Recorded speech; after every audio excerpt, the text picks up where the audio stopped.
Bonjour tout le monde. Aujourd'hui, je suis en train de trier les photos que j'ai faites lors d'un shooting avec un modèle. J'ai environ 400 quelques photos à trier. Alors j'ai pensé vous expliquer vitement qu'est-ce que je fais, qu'est-ce que je cherche dans les photos lorsque je dois trier les photos d'un shooting. Alors la première étape du tri, c'est que j'élimine les photos qui sont techniquement mauvaises. Donc ça veut dire les photos qui sont mal cadrées, les photos qui sont floues et les photos dont l'exposition est trop mauvaise pour pouvoir être corrigée à l'ordinateur en obtenant un bon résultat.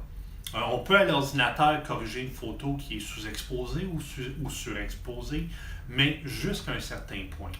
Une photo qui est trop sous-exposée, si on essaie à l'ordinateur de corriger l'exposition, on va s'apercevoir que la photo va être excessivement bruitée et qu'on n'aura aucun détail dans les basses lumières.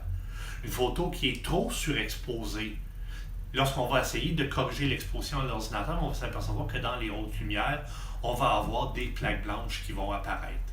Donc, première étape du tri, j'élimine les photos qui sont techniquement mauvaises, mal cadrées, mal exposées et floues.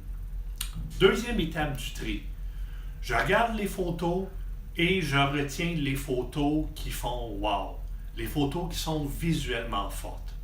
Et ça, c'est une étape qui va assez vite pour moi. Je passe les photos une après l'autre et si mes yeux font wow en regardant la photo, je garde la photo.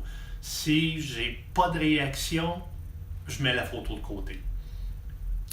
Et je cherche des photos qui sont complètes en soi. C'est-à-dire des photos qui n'ont pas besoin d'un texte pour être comprises ou des photos que je n'ai pas besoin de présenter avec d'autres photos pour que l'image puisse être comprise. D'après moi, je crois qu'une photo doit donner toute l'information qu'il y a à savoir. Si on doit rajouter des suppléments pour que la photo puisse être comprise, c'est que la photo est mauvaise. C'est mon point de vue. Donc, deuxième étape, je cherche des photos qui sont visuellement fortes, des photos qui font wow lorsque je les regarde, des photos qui sont complètes en soi. La troisième étape du tri, une fois que j'ai éliminé les photos techniquement mauvaises et les photos qui sont ternes, les photos qui accrochent pas mon œil, la troisième étape du tri, c'est que lorsque je travaille avec un modèle en studio, moi je fais bouger le modèle. OK, moi je parle avec le modèle, j'y conte des histoires, conte des blagues, je fais parler le modèle, je fais bouger. Il m'arrive même des fois en studio de mettre de la musique et de demander au modèle de danser. Genre, il m'allait jusqu'à danser avec elle. Moi en studio, il faut que ça bouge, il faut qu'il y ait de la vie. Donc ça veut dire qu'avec cette méthode de travailler en studio avec le modèle, il y a une relation qui se crée entre moi et le modèle. Et cette relation-là amène des émotions. Alors, la troisième étape du tri, c'est que je regarde les photos qui me restent et je cherche les photos dans lesquelles je vois l'émotion qu'il y avait lors du shooting. Et généralement, les photos dans lesquelles on voit le plus l'émotion qu'il y avait lors du shooting, c'est les photos qui vont amener la plus grande réaction de la part des gens qui vont regarder la photo. Parce que lorsque les gens vont regarder la photo, ils vont voir l'émotion du modèle, ils vont avoir l'impression d'être avec le modèle en studio. Si j'ai fait danser le modèle en studio, les gens vont regarder la photo, ils vont avoir l'impression de danser avec le modèle. Et lorsque les gens peuvent connecter avec le modèle à travers la photo, leur réaction est toujours beaucoup plus forte que lorsqu'ils regardent une photo et qu'ils ont l'impression de voir seulement une image et non pas de voir une personne vivante devant eux.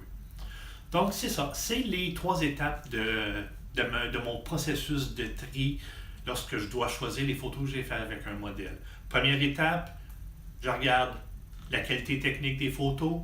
Deuxième étape, je retiens les photos qui sont visuellement fortes. Dernière étape du tri, les photos qui transmettent le mieux l'émotion qu'il y avait lors du shooting en studio avec le modèle. Une fois que ça est fait, bien là, après, c'est du traitement d'image. Je vais souvent commencer par déterminer quelles photos que je vais faire en couleur et lesquelles que je vais faire en noir et blanc. Mais je ne prends aucune décision définitive, OK? Je vais peut-être décider qu'une photo, je vais la faire en couleur, mais plus tard dans le processus de traitement des images, je vais m'apercevoir que finalement, ça serait mieux si je le faisais en noir et blanc. Donc, au début, quand je décide, ça va être en couleur, ça va être en noir et blanc, c'est jamais coulé dans le béton. C'est juste pour me donner une ligne directrice avec laquelle commencer le travail de création. Et je vais souvent prendre une photo. Bon, j'ai décidé de faire cette photo-là en couleur. Je vais faire plusieurs traitements de couleur de la même photo. Je vais essayer des choses. Donc, ça, c'est un processus de création qui peut être long. Ça peut me prendre une semaine, 2 semaines pour déterminer le genre de traitement que je vais faire sur les photos. Et voilà, c'est ma méthode de travail lorsque je travaille avec des modèles, lorsque je suis à l'ordinateur pour traiter les photos du shooting. Le jeudi 17 janvier, j'anime un atelier d'édition d'images dans Lightroom. L'atelier se donne à l'Anticafé de la Place des Arts. C'est jeudi soir, le 17 janvier.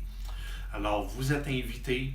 Si vous avez un ordinateur portable, amenez-le. Comme ça, vous allez pouvoir suivre sur votre ordinateur au fur et à mesure que moi, je vais expliquer avec l'ordinateur branché sur un écran géant.